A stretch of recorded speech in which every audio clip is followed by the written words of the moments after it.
जय हिंद. महाराष्ट्राच्या भावी पोलीस अधिकाऱ्यांनो, मी विनोद मुंडे सर, संचालक यशवंत अकॅडमी, गोकुंदा किनवट, तुम्हा सर्वांचं आमच्या यशवंत अकॅडमी या यूट्यूब चॅनलमध्ये या ठिकाणी मी मनापासून स्वागत करतो. आणि आजचा हा जो व्हिडिओ आहे तो व्हिडिओ आहे अंकगणिताचा. यामध्ये आपल्याला अतिसंभाव्य प्रश्न मिश्र स्वरूपामध्ये पाहायचे आहेत. म्हणजे वेगवेगळ्या घटकाचे प्रश्न या ठिकाणी मिश्र असणार आहेत. तर विद्यार्थी मित्रांनो, अतिशय दर्जेदार प्रश्न आहेत आणि परीक्षेच्या दृष्टिकोनातून अतिशय महत्त्वाचे प्रश्न आज आपण आजच्या व्हिडिओमध्ये पाहणार आहोत. आणि एकदम सोप्या भाषेमध्ये या प्रश्नांचं विश्लेषण आपण आज करणार आहोत. फक्त गरजेचं आहे हा व्हिडिओ तुम्ही शेवटपर्यंत पाहायचा आहे. आपल्याला या व्हिडिओमध्ये एकूण 15 प्रश्न आणि त्यांचं विश्लेषण पाहायचं आहे. तर एक एक प्रश्नाला आपण आता सुरुवात करू. अपेक्षा करतो की तुम्ही हा व्हिडिओ शेवटपर्यंत पाहाल. चला, अजितने काय सांगितलं पहा बेटा. इथं काय सांगितलेलं आहे, अजितने क्रिकेटच्या 5 सामन्यामध्ये 19, 49, 99, 28, 65 धावा काढल्या तर त्याच्या धावांची सरासरी काढा. ऑप्शन आहेत 50, 52, 53 आणि 54. बेटा, सरासरी म्हणजे काय असते रे? सरासरी म्हणजे काय असते पहा. तर सरासरी म्हणजे काय असते तर राशींची बेरीज भागिले राशींची संख्या. मग राशींची बेरीज म्हणजे तुम्हाला कशाची बेरीज करावी लागेल आता? 19 प्लस 49 प्लस 99 प्लस 28 प्लस 65 आणि एकूण सामने किती बेटा 5. याला 5 ने काय करावं लागेल? भाग द्यावा लागेल. ठीक आहे. चला, आता आपण वरची बेरीज करून घेऊ. किती होईल पहा. अगोदर एकक स्थानची बेरीज करा. 8 आणि 5 13, 13 आणि 9 22, 22 आणि 9 31 आणि 31 आणि 9 40, 40 ला 0 हातचे 4, 4 आणि 6 10, 10 आणि 2 12, 12 आणि 9 21, 21 आणि 4 25 आणि 25 आणि 1 26. म्हणजे सर्व राशींची बेरीज झाली बेटा 260. राशींच्या बेरजेला जर आता राशींच्या संख्येने म्हणजे 5 ने जर भागलं तर आपल्याला धावांची सरासरी मिळणार आहे. बघा, राशींची बेरीज 260 भागिले राशींची संख्या 5. 5 5 25, इकडे 1 शिल्लक राहतो आणि 5 दुनी 10. म्हणजे आपलं उत्तर किती यायला पाहिजे बेटा? 52 यायला पाहिजे. आणि पर्याय क्रमांक जर आपण पाहिला तर पर्याय क्रमांक 2 आहे 52. त्याच्या धावांची सरासरी किती असं आपल्याला विचारलं होतं. चला, पुढचा प्रश्न पहा. प्रश्न क्रमांक 2 हा दुसरा प्रश्न सुद्धा सरासरीवरच आधारित आहे. आणि या प्रकारचे प्रश्न आपल्याला सरासरीवरचे बेसिक प्रश्न आहेत. ते पोलीस भरतीमध्ये विचारले जातात. आणि थोडक्यात काय, तर जे विद्यार्थी नव्याने तयारी करत आहेत अशा मुलांसाठी आपल्याला इथून सुरुवात करायची आहे. त्यामुळं अशा विद्यार्थ्यांनी हा प्रश्न समजून घ्या. चला, काय म्हणतो पहा प्रश्न. 5 मुलांजवळ अनुक्रमे 10 रुपये, 11 रुपये, 13 रुपये, 17 रुपये आणि 14 रुपये आहेत. तर त्यांच्या जवळील सरासरी रक्कम किती? पहा बेटा, मागच्या उदाहरणासारखंच आहे. 5 मुलांकडे रक्कम कशी आहे बघा. पहिल्याकडे 10, दुसऱ्याकडे 11, तिसऱ्याकडे 13, चौथ्याकडे 17 आणि पाचव्याकडे आहे 14. आणि विचारलं त्यांच्या जवळची सरासरी रक्कम किती. मग बघा, रकमेची काय करायची आपल्याला? सरासरी काढायची आहे. त्यांच्याकडची सरासरी रक्कम किती असं विचारलं. मग बघा, सरासरी रक्कम कशी काढायची रे? एकूण रक्कम भागिले व्यक्तींची संख्या. मग बघा, पहिल्याकडे किती रुपये आहेत? 10 रुपये. अधिक दुसऱ्याकडे किती? 11. तिसऱ्याकडे किती आहेत बेटा? 13. चौथ्याकडे आहेत 17 आणि पाचव्या व्यक्तीकडे आहेत 14. आणि असं एकूण व्यक्ती किती बेटा? 5. म्हणजे किती भाग द्यायचा रे? 5 न. ठीक आहे, 5 न भाग द्यायचा. चला, आता आपण 80 मध्ये बेरीज करू. 5 राशींची बेरीज करा आणि त्याला 5 न भागलं तर त्यांची काय मिळणार? सरासरी मिळणार. त्यांच्याजवळ सरासरी रक्कम किती असेल म्हणजे ऍव्हरेज रक्कम किती असेल सगळ्यांकडे. चला, बेरीज करा वरची. 7 आणि 4 एकक स्थानच्या अंकांची अगोदर बेरीज करायची. बघा, इथला एकक स्थानचा 4 आणि 7 11, 11 आणि 3 14, 14 आणि 1 15 आणि 15 आणि 0 15, 15 ला 5 हाचे 1, 1 2 3 4 5 6 किती आलं बेटा? 65. 65 भागिले 5 करा. 5 1 5, 1 उरला, 5 3 15 म्हणजे किती यायला पाहिजे सरासरी? 13 यायला पाहिजे. 13. त्यांच्या जवळील सरासरी रक्कम किती असेल तर त्यांच्या जवळची सरासरी रक्कम किती असायला पाहिजे बेटा? 13 असायला पाहिजे, जे की पर्याय क्रमांक 4 मध्ये दिसते आपल्याला 13 रुपये. ठीक आहे, राशींच्या बेरजेला राशींच्या संख्येनं भागलं की आपल्याला सरासरी मिळत असते. ही कन्सेप्ट आपण आता डोक्यामध्ये ठेवायची आहे. पहिल्या 5 मूळ संख्यांची सरासरी किती पहा. हा सुद्धा प्रश्न सरासरीवरच विचारलेला आहे, पण थोडासा वेगळा. पहिल्या 5 मूळ संख्यांची सरासरी किती. आता आपल्याला सरासरी काढायचं माहित आहे, पण मूळ संख्या म्हणजे काय हे जर माहित नसेल तर आपण अशा प्रश्नाचं उत्तर सोडू शकत नाही. ठीक आहे. मग आता सरासरी पहिल्या 5 मूळ संख्यांची सरासरी किती विचारलं बेटा. मग आता मूळ संख्या कशाला म्हणतात, तर ज्या संख्येला केवळ दोनच विभाजक असतात अशा संख्येला मूळ संख्या म्हणतात. जसं 2 ही पहिली मूळ संख्या आहे, कारण 2 ला केवळ दोनच विभाजक आहेत. 2 ने भाग जातो आणि 1 ने भाग जातो. 2च्या नंतर आहे पुढची मूळ संख्या 3, 3 नंतर आहे 5, 5 नंतर आहे 7 आणि 7 नंतर आहे बेटा 11. ठीक आहे. आता पहिल्या 5 मूळ संख्यांची सरासरी, मग क्रमाने येणाऱ्या पहिल्या 5 मूळ संख्या कोणत्या आहेत. 2, 3, 5, 7 आणि 11. आपल्याला यांची बेरीज करावी लागेल आणि येणाऱ्या बेरजेला कितीने भागावं लागेल रे. 5 ने. ठीक आहे. पुन्हा एकदा सांगतो, मूळ संख्या कशाला म्हणायचं, ज्या संख्येला 1 ने आणि स्वतःनेच भाग जातो अशा संख्येलाच आपण मूळ संख्या म्हणतो. म्हणून या अशा संख्या आहेत की ज्यांना 1 ने आणि स्वतःनेच भाग जातो. चला यांची बेरीज करा. 11 आणि 7 18, 18 आणि 5 23, 23 आणि 3 26 आणि 26 आणि 2 28. 28 भागिले किती आहे बेटा 5. 28 भागिले 5. आता तुम्हाला एक शॉर्टकट सांगतो, कोणत्याही संख्येला जर 5 ने भागलं तर डायरेक्ट भागाकार कसा करायचा. कोणत्याही संख्येला 5 ने भागताना अंशातल्या संख्येची दुप्पट करायची आणि दशांश स्थळ उजवीकडून डावीकडे एक घर सरकून टाकायचं. पहा काय सांगितलं मी, कोणत्याही संख्येला जर 5 ने भागायचं असेल तर बेटा काय करायचं, वरच्या संख्येची दुप्पट करायची. मग 28 ला 5 ने भागायचं आहे, 28 ची दुप्पट किती रे 56 आणि एक दशांश स्थळ सरकून द्यायचं. आपलं उत्तर आपल्याला मिळत असते 5.6. पर्याय क्रमांक 3 मध्ये दिसते 5.6. आता उदाहरणामध्ये बेटा एखादं उदाहरण तुम्हाला सांगतो. 111 ला जर 5 ने भागायचं असेल तर काय करायचं पहा रे.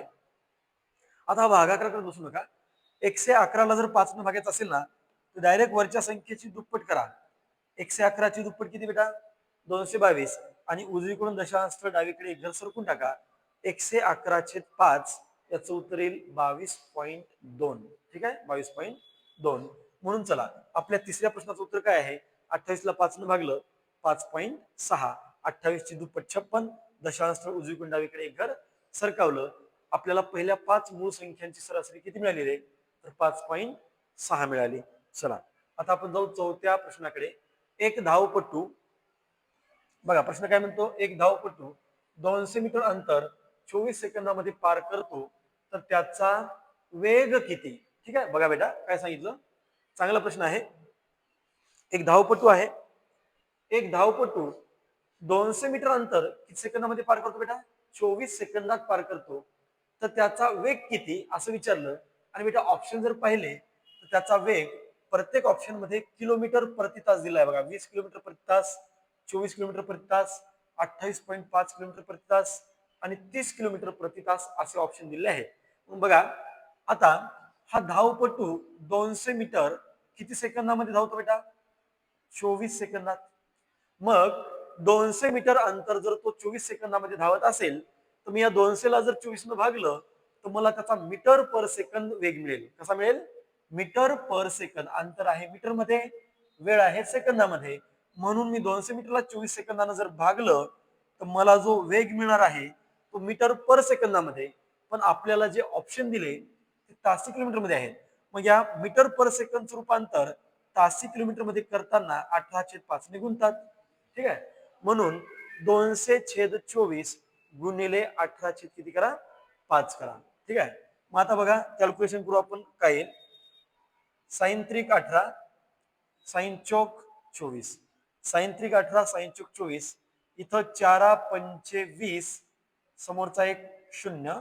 त्याच्यानंतर 5 न जर वर्तुळला पण तर 5 × 10 = 50 आणि शेवटी 10 गुणिले 3, 10 त्रिक 30 किलोमीटर प्रति तास हा त्याचा तासी वेग असायला पाहिजे. किती असायला पाहिजे रे 30 किलोमीटर प्रति तास, जे की मला पर्याय क्रमांक 4 मध्ये दिसतो. ठीक आहे. बेटा पहिल्या मेथड मध्ये आपण काय समजून घेतलं बघा, हे अंतर कशामध्ये आहे रे मीटर मध्ये आणि वेळ कशामध्ये आहे बेटा सेकंदामध्ये. मग आता या 200 ला जर मी 24 ने भागलं तर मला त्याचा मीटर पर सेकंद वेग मिळेल ना. मग मीटर पर सेकंद ऑप्शन मध्ये मीटर पर सेकंद नाही तासी किलोमीटर मध्ये आहे. म्हणून मीटर पर सेकंदचं रूपांतर तासी किलोमीटर मध्ये करताना 18/5 ने गुणतात म्हणून मी याला 18/5 ने गुणलं आणि कॅल्क्युलेशन केलं. बेटा उत्तर आलं माझं 30 किलोमीटर प्रति तास. ही झाली पहिली पद्धत. आता दुसरी पद्धत आपण असं म्हणू. आता मला सांगा, एक तास म्हणजे किती सेकंद रे? 36 सेकंद. मग तो 24 सेकंदामध्ये किती जातो बेटा? तो 24 सेकंदामध्ये 200 मीटर जातो, है ना? 24 सेकंदामध्ये 200 मीटर जातो. तर ऑप्शन हे तासी किलोमीटर मध्ये आहेत. मग याचा अर्थ तो एका तासात म्हणजे 36 सेकंदामध्ये किती जातो हे आपण पहिल्यांदा बघू. आपलं उत्तर येईल मीटर मध्ये. पुन्हा आपण मीटर लक्षामध्ये करू, किलोमीटर मध्ये करू. ठीक आहे, चला आता काय होईल मग?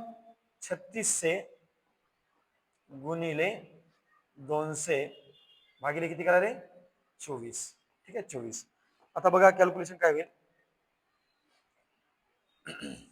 12 दुनी 24, इथं 12 त्रिक 36 आणि समोरचे दोन हे 0. ठीक आहे, बघा 12 दुनी 24, इथं 12 त्रिक 36, समोरचे दोन 0. या दोन न जर मी 200ला तोडलं बेटा, बे एक बे 0 0. म्हणजे आता काय होईल? 300चा आणि 100चा गुणाकार जर केला तर तो किती येतो बेटा? 30,000 मीटर. म्हणजे तो धावपटू 36 सेकंदामध्ये किती चालला? 30,000 मीटर. 36 सेकंदात म्हणजेच एका तासात. मग आपण त्याचा तासी वेग काढू. आता तासी वेग कसा काढायचा? तर या 30,000 मीटरला कशामध्ये करायचं आपल्याला? किलोमीटर मध्ये. मग आपण मीटरचं रूपांतर किलोमीटर मध्ये करताना कितीने भागतो रे? 1000ने भागतो. 3 3 शून्य कॅन्सल आणि 30ला जर 1 भागलं तर 30 किलोमीटर पर हावर हा त्या धावपटूचा काय असेल? तासी वेग असेल. ही पण एक मेथड आहे, ही पण एक मेथड आहे, पण ही सोपी मेथड आहे. मीटर पर सेकंदला डायरेक्ट तासी वेगात करण्यासाठी 18/5 आपण गुणून टाकलेला आहे. चला पुढं. एक स्विफ्ट कार. ठीक आहे, हा पण प्रश्न त्याच प्रकारचा आहे. एक स्विफ्ट कार 2 तासामध्ये 252 किलोमीटर अंतर पार करते. बघा, एक स्विफ्ट कार 2 तासात 252 किलोमीटर अंतर पार करते. तर तिचा वेग किती असं विचारलेलं आहे. चला, तिचा वेग किती मला सांगा बेटा. ऑप्शन कशा दिले रे? 35 meter per second, 40 meter per second, 80.6 meter per second आणि यापैकी नाही. म्हणजे आपण जर ऑप्शन पाहिले तर हे ऑप्शन हे मीटर पर सेकंद मध्ये आहेत. मग मला सांगा, आपला वेळ कोणत्या याच्यामध्ये आहे? तासात. वेळ आहे तासात आणि अंतर आहे किलोमीटर मध्ये. मग मी अंतराला जर वेळेनं भागलं तर मला जो वेग मिळणार आहे तो तासी किलोमीटर मध्ये मिळणार आहे. मग तासी किलोमीटरला आपल्याला पुन्हा काय करावं लागेल? तर मीटर पर सेकंद मध्ये त्याला कन्वर्ट करावं लागेल. चला बघा, 252 किलोमीटर. किती किलोमीटर रे? 252 किलोमीटर. तो किती तासामध्ये जातो बेटा? 2 तासात. मग 252 किलोमीटर 2 तासात. मग या 252 ला जर मी 2 भागलं तर माझं उत्तर मला त्याचा तासी वेग कशात मिळणार आहे? किलोमीटर पर आवर मिळणार आहे. ठीक आहे, मग तासी किलोमीटर मध्ये मला वेग मिळणार आहे, पण ऑप्शन दिले मीटर पर सेकंद मध्ये. मग तासी वेगाचं रूपांतर मीटर पर सेकंद मध्ये करण्यासाठी 5/18 ने गुणतात. ठीक आहे, प्रति तास किलोमीटरचे रूपांतर मीटर पर सेकंद मध्ये करताना 5/18 ने गुणतात. चला आता कॅल्क्युलेशन करा. इथं बघा बरं, 18 1 18 किती उरले रे? 25 मधले 7. 18 चौक 72. ठीक आहे, 18 1 18, 7 उरले, 18 चौक 72, 14 आलं. पुन्हा बे 7 14 आणि 7 5 35 मीटर पर सेकंद हा त्या स्विफ्ट कारचा काय असायला पाहिजे? वेग असायला पाहिजे. आणि तो एक कशामध्ये? मीटर पर सेकंद मध्ये. 35 मीटर पर सेकंद. ठीक आहे बेटा, मी जेव्हा 252 ला 2 न भागलं तेव्हा मला इथं काय मिळणार? तासी वेग मिळणार. तासी वेग मिळणार आणि तासी वेगाचं रूपांतर मीटर पर सेकंद मध्ये करण्यासाठी मी त्याला 5/18 ने गुणलं तर मला त्या स्विफ्ट कारचा मीटर पर सेकंद वेग मिळणार आहे. चला पुढं. पुढचा प्रश्न. एक आगगाडी 3 सेकंदात एक आगगाडी 3 सेकंदात 60 मीटर अंतर जाते तर आगगाडीचा तासी वेग किती? ठीक आहे, इथं सरळ सरळ उल्लेख आहे आगगाडीचा तासी वेग किती. जवळपास सारखाच प्रश्न आहे. आपण प्रत्येक घटकाचे जवळपास 3 प्रश्न घेतले आहेत का? तर पहिल्यांदा आपण सरासरीचे 3 प्रश्न, त्याच्यानंतर नंतरचे जे 3 प्रश्न आहेत ते अंतर, वेग आणि वेळ याच्यावर आधारित आहेत. अशा आपण प्रत्येक घटकाचे 3-3 प्रश्न आपण या व्हिडिओमध्ये पाहणार आहोत. पहा, एक आगगाडी 3 सेकंदात 60 मीटर अंतर जाते, तर त्या आगगाडीचा तासी वेग किती? चला, तासी वेग किती मला सांगा बेटा. ती आगगाडी 60 मीटर किती सेकंदात चालली रे? 3 सेकंदात. ती आगगाडी 60 मीटर 3 सेकंदामध्ये जाते. मग या 60 मीटरला जर मी 3 सेकंदानं भागलं तर मला त्या गाडीचा मीटर पर सेकंद वेग मिळणार आहे. आणि विचारला तासी वेग, मग मीटर पर सेकंदाचं रूपांतर, मीटर पर सेकंद वेगाचं रूपांतर तासी वेगात करण्यासाठी त्याला 18/5 ने गुणतात. राईट. चला, 60/3 गुणिले 18/5 करा. 5 न जर इथं तोललं तर किती येईल बेटा? 12. 5 1 5, 5 दुनी 10 आणि 3 6 18 आणि 12 गुणिले 6 12 6 72 किलोमीटर पर हावर त्या आगगाडीचा काय असायला पाहिजे? तासी वेग असायला पाहिजे. आणि मला दिसतो तो पर्याय क्रमांक 1 मध्ये आगगाडीचा तासी वेग किती विचारलं, तर आगगाडीचा तासी वेग असेल 72 किलोमीटर प्रति तास. हे झालं त्याचं 60/3 म्हणजे मीटर पर सेकंद वेग. आणि मीटर पर सेकंद वेगाला तासी किलोमीटर मध्ये रूपांतर करताना 18/5 न गुणलं आणि कॅल्क्युलेशन केलं तर आपलं उत्तर 72 यायला पाहिजे. चला पुढं, पुढचा प्रश्न. 2 क्रमवार समसंख्यांचा लसावी 544 आहे. महत्वाचा प्रश्न आहे बघा. 2 क्रमवार समसंख्यांचा लसावी 544 आहे, तर त्या संख्या कोणत्या? पहिला ऑप्शन 32 34, 34 36, 22 24, 42 44 असे ऑप्शन आपल्याला दिले. मला सांगा बेटा, या ठिकाणी तुम्हाला काय सांगितलं? 2 क्रमवार म्हणजे पाठोपाठ येणाऱ्या 2 क्रमवार समसंख्यांचा लसावी किती आहे रे? 544 आहे. तर त्या 2 संख्या कोणत्या आपल्याला विचारलं तर तुम्हाला एक कन्सेप्ट सांगतो बेटा. 2 क्रमवार संख्यांचा गुणाकार हा त्यांच्या लसावीच्या दुप्पट असतो. बघा, 2 क्रमवार समसंख्यांचा गुणाकार हा त्यांच्या लसावीच्या दुप्पट असतो. मला सांगा, 2 क्रमवार संख्यांचा लसावी जर 544, तर त्या 2 संख्यांचा जो गुणाकार आहे बेटा, तो त्या 2 संख्यांचा जो गुणाकार आहे तो लसावीच्या दुप्पट असतो. 544 ची दुप्पट किती? तर 544 ची दुप्पट किती? तर त्याचं उत्तर आहे 1088. ठीक आहे, समजून घ्या. मी पुन्हा एकदा सांगतो. 2 क्रमवार समसंख्यांचा लसावी 544 आहे, तर त्या 2 संख्या कोणत्या असं आपल्याला विचारलं तर तुम्हाला एक नियम सांगतो. 2 क्रमवार समसंख्यांचा गुणाकार हा त्यांच्या लसावीच्या दुप्पट असतो. मग 2 क्रमवार समसंख्यांचा लसावी जर 544 असेल तर बेटा त्या 2 संख्यांचा गुणाकार 544 दुनी 1088 असेल. मग त्या 2 संख्यांचा गुणाकार किती असायला पाहिजे रे? 1088. आणि त्या 2 संख्या असल्या पाहिजे क्रमवार सम. आपण एक एक पर्याय चेक करू बेटा. पहिला पर्याय चेक करू. 32 आणि काय रे? 34. ठीक आहे. आता त्या 2 संख्यांचा गुणाकार किती आला पाहिजे? 1088.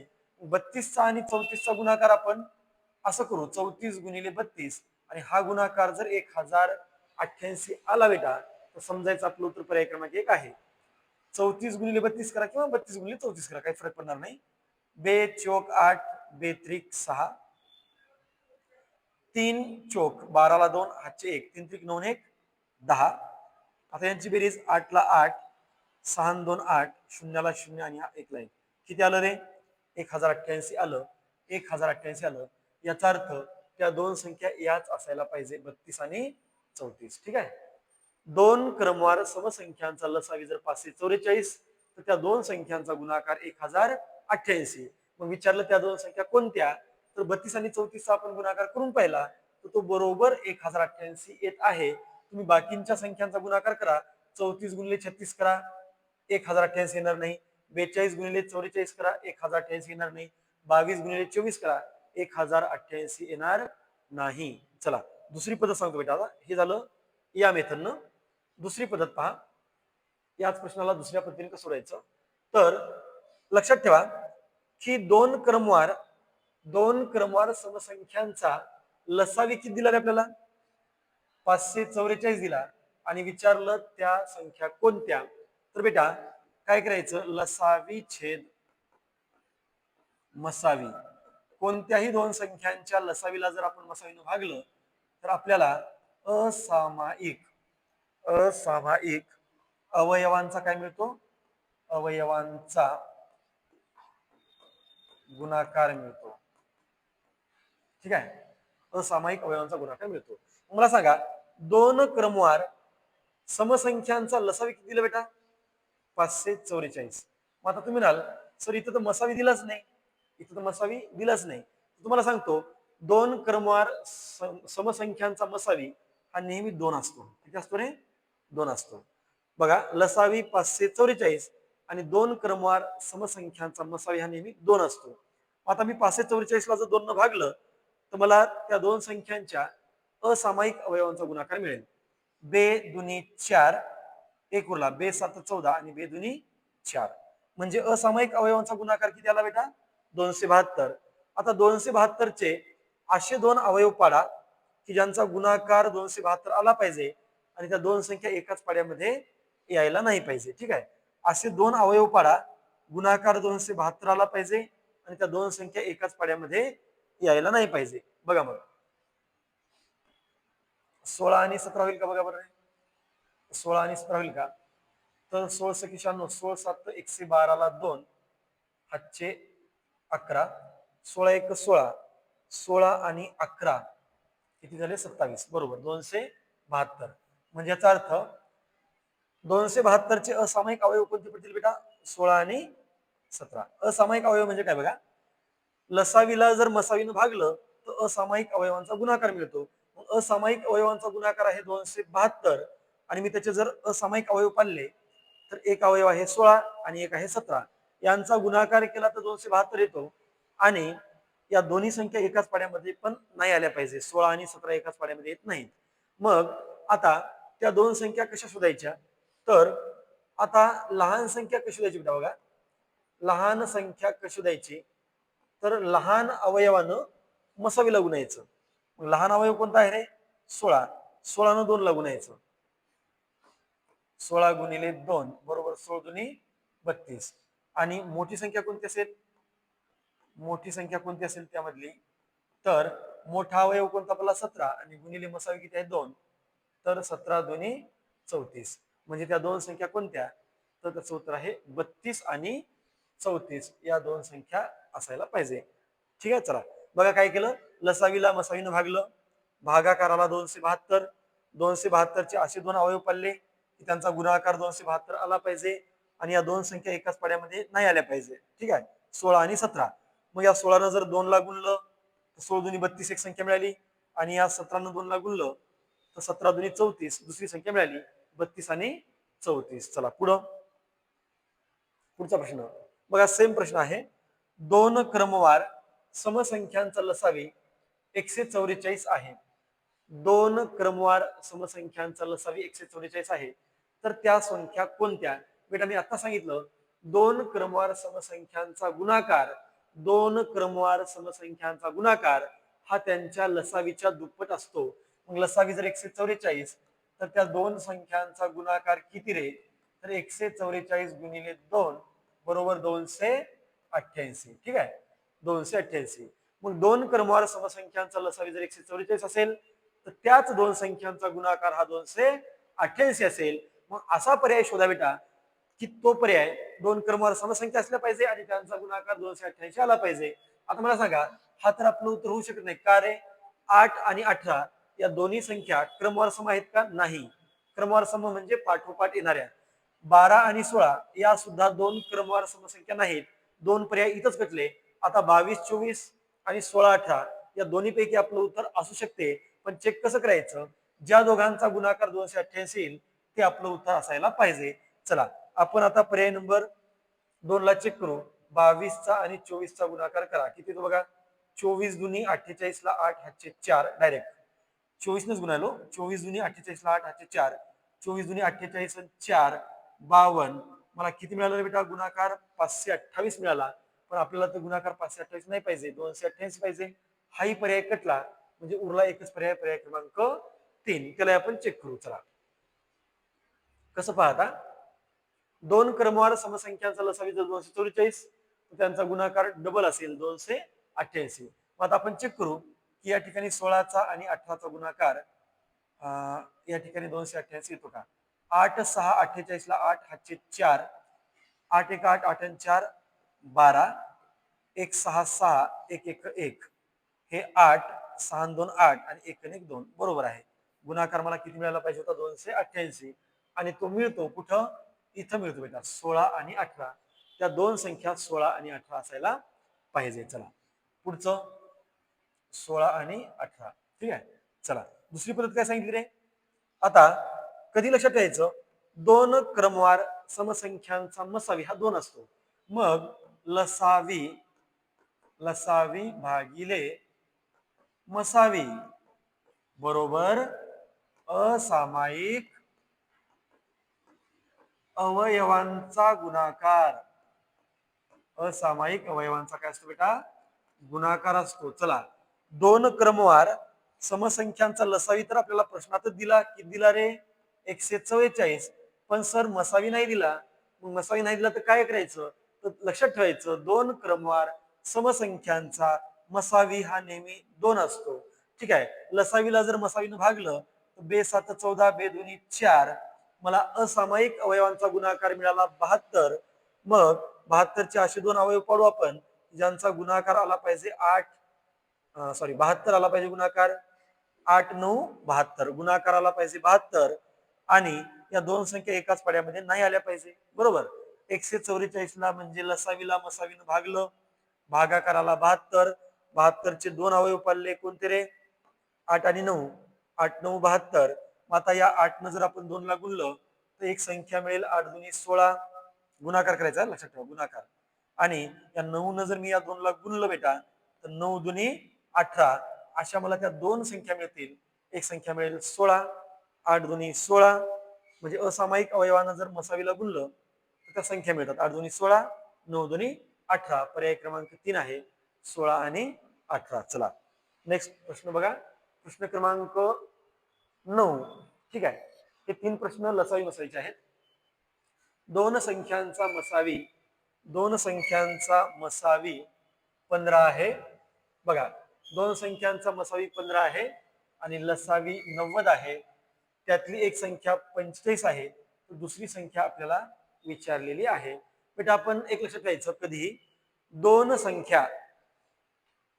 संख्यांचा गुणाकार आणि त्याच दोन संख्यांचा लसावी आणि मसावी यांचा गुणाकार कसा असतो, सारखा असतो. तुम्हाला उदाहरणामध्ये फॉर एक्झाम्पल सांगतो बघा कसं. दोन संख्या आहेत 4 आणि 8 किंवा 4 आणि 10 घेऊ. 4 आणि 10चा मसावी किती आहे बेटा, 2 आहे रे. किती, मसावी 2 आहे. ठीक आहे. लसावी मसावी शिकताना आपण पाहू नंतर. 4 आणि 10चा मसावी आहे 2 आणि 4 आणि 10चा लसावी आहे 20. किती बेटा, लसावी आहे 20. मग बघा 4 आणि 10 या दोन संख्या मी पडताळ्यासाठी घेतल्या. 4चा आणि 10चा मसावी 2 आणि लसावी 20. मग या दोन संख्यांचा गुणाकार करा बरं. या दोन संख्यांचा गुणाकार किती येतो रे, 10 चोक 40. आणि त्याच दोन संख्यांचा लसावी आणि मसावीचा गुणाकार जरी केला तर 20 दुनी 40 येतो. किती येतो, दोन संख्यांचा गुणाकार पण 40 आणि त्याच दोन संख्यांच्या लसावी मसावीचा गुणाकार पण किती येतो, 40. मग याच्यावरून आपल्या लक्षात येते की दोन संख्यांचा गुणाकार बरोबर त्याच दोन संख्यांचा लसावी गुणिले मसावी. ठीक आहे. चला असं व्हायला पाहिजे. मग सूत्र काय आहे, दोन संख्यांचा गुणाकार बरोबर लसावी गुणिले मसावी. जे जे दिलं ते लिहा. काय काय दिलं बेटा, दोन संख्येपैकी एक संख्या दिली आहे ना. एक संख्या काय दिली रे, 45 दिली. दुसरी संख्या काढायची आहे आपण एक्स मानू है ना. दोन संख्यांचा गुणाकार, त्याच्यापैकी एक संख्या 45, दुसरी एक्स. लसावी किती रे बेटा, 90. आणि मसावी किती दिला रे, 15. आता काय होणार, दुसरी संख्या आपण एक्स मानली होती. एक्स बरोबर 90 गुणिले 15 आणि हे 45 गुणाकारात जाईल रे भागाकारात. चला कॅल्क्युलेशन करा. 15 1 15, 15 त्रिक 45 आणि एक्स बरोबर किती 3 त्रिक 9, समोरचा एक 0, 30 एक 30. दुसरी संख्या आपण x मानली होती आणि x ची किंमत आपल्याला 30 मिळाली. याचा अर्थ आपलं उत्तर असेल पर्याय क्रमांक 4. दुसरी संख्या कोणती? उत्तर आहे 4, 30. ठीक आहे. चला नेक्स्ट क्वेश्चन. ए एखादे काम 12 दिवसात पूर्ण करू शकतो. एच्या तुलनेत बी 60% जास्त कार्यकुशल आहे. तेच काम करायला बीला किती दिवस लागतील? चला बेटा, एक व्यक्ती आहे ए, दुसरा व्यक्ती आहे बी. आता आपण त्यांची क्षमता बघू. तर ए एखादे काम 12 दिवसामध्ये पूर्ण करतो, म्हणजे एक काम करण्यासाठी ए ला 12 दिवस लागतात आणि बीच्या तुलनेमध्ये ए हा 60% जास्त कार्यकुशल आहे. एच्या तुलनेमध्ये जर बी हा 60% जास्त कार्यकुशल असेल तर याचा अर्थ ए जर दररोजच्या 100 वस्तू बनवत असेल तर हा दररोजच्या 160 वस्तू बनवतो. मग आता मला सांगा यांची क्षमता काय असेल रे? दररोजच्या वस्तू बनवण्याची क्षमता काय असेल? हा जर 100 बनवतो दररोज तर हा 60% जास्त कार्यकुशल आहे. म्हणजे हा जर 100 वस्तू बनवतो तर हा 160 बनवतो. 20 100 आणि 20 160. म्हणजे याची क्षमता किती आहे? दररोज 5 वस्तू बनवणे. आणि बीची वस्तू आहे बीची क्षमता आहे दररोजच्या 8 वस्तू बनवणे. मग ए हा ते काम किती दिवसामध्ये पूर्ण करतो? 12 दिवसात. मग आता एकूण काम बघा बेटा किती? एकूण काम कसं काढायचं बघा आता. एकूण काम कसं करायचं? आता मला सांगा, ए ची दररोजची क्षमता किती आहे रे? ए ची दररोजची क्षमता किती आहे बेटा? काम करण्याची 5 वस्तू. ए ची दररोजची क्षमता आहे 5 वस्तू बनवणे आणि ए हा ते काम किती दिवसामध्ये पूर्ण करतो रे? 12. दररोजच्या 5 वस्तू बनवतो आणि 12 दिवसामध्ये काम पूर्ण करतो, म्हणजे ते काम आहे 12 पंचे 60 वस्तू बनवणे. ठीक आहे, 12 पंचे 60 वस्तू बनवणे. तर तेच काम बीला किती दिवस लागतील? तेच काम करायला बीला किती दिवस लागतील? मग कोणतं काम रे बेटा? तेच काम करायला बीला किती दिवस लागतील? कोणतं काम? 60 वस्तू बनवणे, है ना. 60 वस्तू बनवण्याचं काम आहे आणि ते काम करण्यासाठी बीला किती दिवस लागतील? मग बी ची क्षमता किती आहे? 8. तो किती वस्तू बनवणार? 60. दररोजच्या किती वस्तू बनवतो? 8. मग एकूण काम आहे 60 वस्तू बनवणे आणि बी ची क्षमता आहे 8. त्याला 8 न भाग द्या. काय होईल बघा बरं? 4 न जर वर भागलं तर 15. 4 1 4, 2 4 25 आणि खाली 4 2 8. आता बी ला किती दिवस लागतील? तर 15 ला 2 न भागलं तर 7.5. त्यालाच आपण 7.1/2 पण म्हणतो. ठीक आहे, पर्याय क्रमांक 2 आहे. 7.1/2 म्हणा किंवा 7.5 म्हणा. ठीक आहे. चला पुढचा प्रश्न घ्या. 2 नळ ए आणि बी एक टाकी अनुक्रमे 12 तास आणि 15 तासामध्ये भरू शकतात. 2 नळ, एक नळ आहे ए, दुसरा नळ आहे बी, असे 2 नळ आहेत बेटा. आणि ए हा नळ टाकी 12 तासात भरतो आणि बी हा नळ टाकी 15 तासामध्ये भरतो. जर दोन्ही नळ सोबत उघडले तर रिकामी टाकी भरायला किती वेळ लागेल? दोन्ही नळ जर एकदा चालू केले तर टाकी भरायला किती वेळ लागेल? आता सगळ्यांना त्याचा फॉर्म्युला माहित असेल बेटा. दोन्ही नळ जर एकदा चालू केले तर टाकी भरायला किती वेळ लागेल? फॉर्म्युला आहे एक्स वाय भागिले एक्स अधिक वाय. चला किमती ठेवा रे. एक्स म्हणजे आपण मोठी संख्या ठेवू इथं. 15 गुणिले 12 आणि छेदामध्ये 15 अधिक 12. बरोबर. एक्स वाय म्हणजे 15चा आणि 12चा गुणाकार आणि एक्स अधिक वाय म्हणजे 15 अधिक 12. वरचा गुणाकार करा बरं. 12 पंचे 60 ला 0 हातचे 6. 12 1 12 आणि 6 18 180 आणि छेदामध्ये 15 अधिक 12 27. ठीक आहे, 27. 9 दुनी 18, समोरचा 0 आणि 9 त्रिक 27. म्हणजे किती तास लागेल बेटा? दोन्ही नळ सोबत उघडले तर टाकी किती, रिकामी टाकी भरायला किती वेळ लागेल? ठीक आहे, 20/3 तास लागेल. ठीक आहे, आपण पूर्णांक पूर्णांकात करू. 3 ला 3 बघा ना, 3 ला 3, 3 6 18 उरले 2, म्हणजे 6.2/3 तास. पण बेटा आता काय करा रे, असा तर पर्याय नाही आपल्याकडे. आपलं उत्तर बरोबर आहे की आपण या पद्धतीने सोडवलं तर इथं बघा 9 दुनी 18, समोरचा एक 0, 9 त्रिक 27. किती आलं रे उत्तर? 20/3 तास. पण 20/3 तास असं पर्याय नाही. याला आपण कशामध्ये केलं? पूर्णांक पूर्णांकात केलं. 20 ला जर 3 न भागलं तर भागाकार येतो 6, बाकी उरते 2 आणि भाजक आहे 3. मग आपलं उत्तर काय आलं 6.203 तास. पण असाही पर्याय आपल्याकडे नाही. मग मला सांगा 6.203 तास आलं उत्तर, तर आपण काय करू बेटा, पूर्णांकामध्ये किती तास आहेत रे, 6 तास. 6 तास पूर्णांकामध्ये किती आहे, 6 तास. आणि बेटा हे 203 तास जे आहे ना त्याला मिनिटात करू. आता समोर बघा हे 6 तास आपण बाहेर घेतले ना, या 6 तासाला जर आपण इकडे बाहेर घेतलं तर आता किती तास बाकी आहेत, 203 तास बाकी आहेत. 203 तासाचं आपण जर मिनिटात रूपांतर केलं तर 3 दुनी 6, समोरचा एक 0, आणि 20 दुनी 40 मिनिट, म्हणजे 6 तास आणि किती मिनिट रे, 40 मिनिट. 6 तास 40 मिनिट. दिसतो का बेटा पर्याय, बघा बरं, 6 तास 40 मिनिट. पर्याय क्रमांक किती आहे रे, 4. 6 तास 40 मिनिट. ठीक आहे, चला पुढचा प्रश्न. एक नळ एक टाकी 16 तासात भरतो.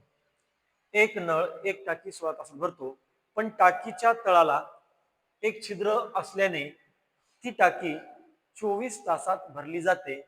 जर टाकी पूर्ण भरलेली आहे तर त्या छिद्रामुळे ती टाकी किती वेळात रिकामी होईल. बघा बेटा, प्रश्न समजून घ्या.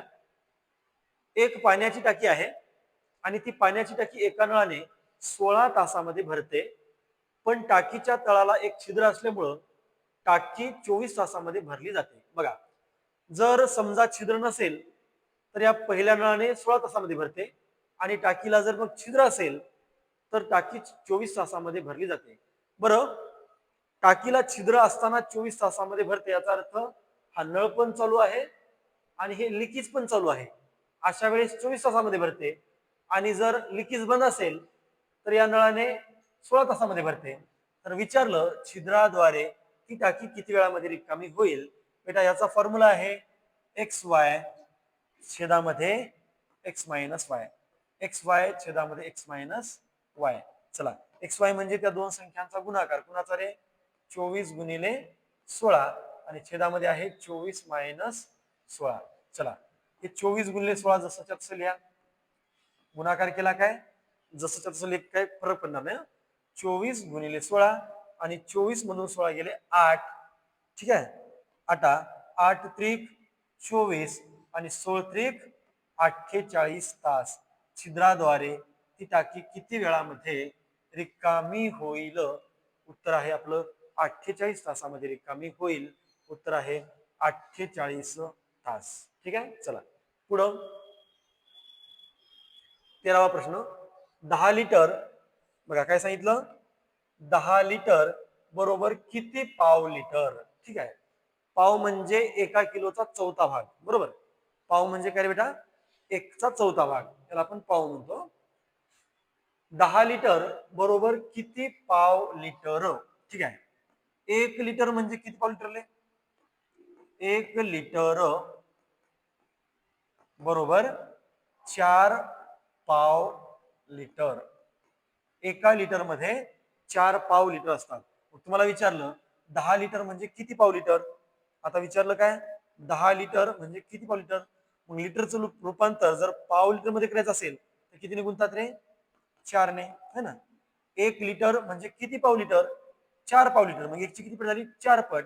मग 10 लिटर म्हणजे किती पाव लिटर, 10 ची पण 4 पट करा, 40 पाव लिटर. किती लिटर, 40 पाव लिटर.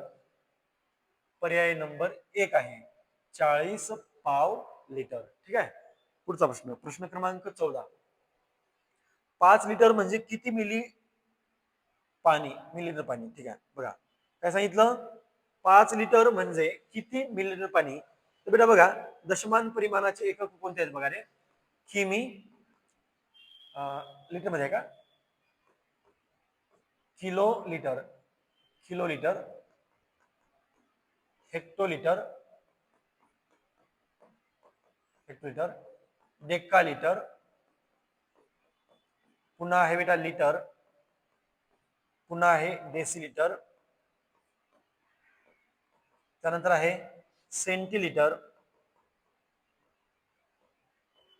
आणि त्यानंतर आहे बेटा मिलीलिटर. काय आहे रे, मिलीलिटर.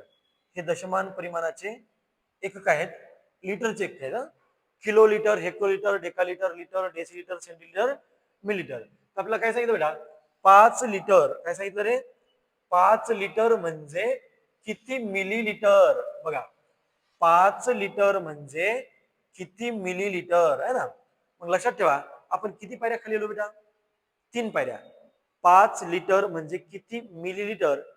तर आपण 3 पायऱ्या खाली आलो. जर एक पायरी खाली यायचं असेल तर 10 न गुणायचं, 2 पायऱ्या खाली यायचं असेल तर 100 न गुणायचं, आणि जर 3 पायऱ्या खाली येत असाल तर 1000 न गुणायचं. मग 5 लिटर बरोबर किती मिलीलिटर विचारलं म्हणजे 5 ला आपण 1000 न गुणलं, त्याचं उत्तर येईल 5000 मिलीलिटर ml. ठीक आहे, 5000 मिलीलिटर पर्याय क्रमांक आहे 4. ठीक आहे, पुढं शेवटचा प्रश्न बघा. पुन्हा तोच प्रश्न आहे लिटरवालाच. चला पुन्हा आपण तेच लिहू. कसं? Kilolitre, hectolitre, decalitre, litre, decilitre, centilitre, millilitre हे धारकता मोजण्याचे एकक आहेत. धारकता आपण लिटर एककामध्ये मोजतोय ना. चला मग काय विचारलं बेटा? विचारलं काय? विचारलं 20 डेसिलिटर पाणी म्हणजे किती मिलीलिटर पाणी? बघा, 20 डेसिलिटर कुठे आहे रे डेसिलिटर? बघा बरं, 20 डेसिलिटर, 20 डेसिलिटर पाणी म्हणजे किती मिलीलिटर पाणी है ना? 20 डेसिलिटर पाणी म्हणजे किती मिलीलिटर पाणी? 20 डेसिलिटरचं रूपांतर मिलीलिटर मध्ये करायचं आहे. मग आपण किती पायऱ्या खाली आलो बेटा? इथून 1-2 पायऱ्या खाली, 2 पायऱ्या खाली खाली येत असाल तर मी सांगितलं 100 न गुणायचं. मग 20 ला जर 100 न गुणलं तर 20 ला 100 न गुणलं तर 2 शून्य वाढतील. म्हणजे किती ml पाणी असेल रे? 2000 ml पाणी असेल. पर्याय क्रमांक 2 आहे 2000. त्याच्या पुढे ml असा शब्द असायला पाहिजे होता, पण ठीक आहे, असो. 2000 ml हे आपल्या प्रश्नाचं उत्तर यायला पाहिजे. तर विद्यार्थी मित्रांनो, आपण आजच्या व्हिडिओमध्ये एकूण 15 प्रश्न घेतले होते. एकूण 5 टॉपिक होते. प्रत्येक टॉपिकचे आपण 3-3 प्रश्न घेतले आणि या पद्धतीनं आपण 15 प्रश्न आज या ठिकाणी अतिशय सोप्या पद्धतीनं एकदम सोप्याकडून कठीणाकडे कसं जायचं आणि सामान्य विद्यार्थ्यांना पण या प्रश्नांचं सोल्युशन कसं समजणार, या सगळ्या गोष्टींचा विचार करून आपण आजच्या या 15 प्रश्नांचं विश्लेषण घेतलं आहे. हा व्हिडिओ पाहिल्याच्या नंतर जर तुम्हाला हा व्हिडिओ आमचा आवडला असेल तर आमच्या यशवंत अकॅडमी या युट्यूब चॅनलला लाईक करा, शेअर करा, सबस्क्राईब करा आणि हा जो व्हिडिओ आहे तो आपल्या मित्रापर्यंत म्हणजे कुणापर्यंत, जे की नव्याने तयारी करत असतील किंवा जे काही वर्षापासून तयारी करत असतील अशा सर्व मित्रांपर्यंत आमचा हा व्हिडिओ पोहोचा आणि सबस्क्राईब करायला मात्र विसरू नका. आपण पुन्हा एकदा पुढच्या व्हिडिओमध्ये काही दिवसानंतर मिळणार आहोत. तोपर्यंत मी तुमची रजा घेतो. जय हिंद, जय महाराष्ट्र.